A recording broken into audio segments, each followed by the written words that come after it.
به نام خداوند بزرگ و مهربان. با کمال افتخار محفل افتتاحیه پروژه بزرگ اعمار و احداث 50 کیلومتر سرک در مسیر مکتب شاهمستان، ولسوالی چاه آب، الی دو سرکه رستاق، ولایت تخار برگزار می گردد.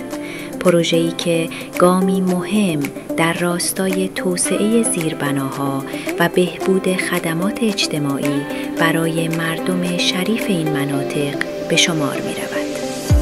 گروه کمپانی‌های اطمینان ملی با احساس مسئولیت و تعهد عمیق به آبادانی کشور، این پروژه را با معیارهای معیاری، پلن‌گذاری دقیق و استفاده از ظرفیت‌های فنی خویش به اجرا می‌گذارد.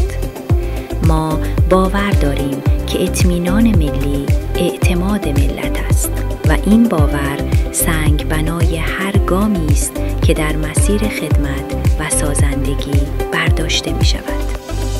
این سرک نه تنها راه‌های مواصلاتی را تقویت می سازد، بلکه زمینه رشد اقتصادی، سهولت رفت و آمد و دسترسی بهتر به مراکز تعلیمی، صحی و تجارتی را برای هزاران شهروند فراهم می آورد.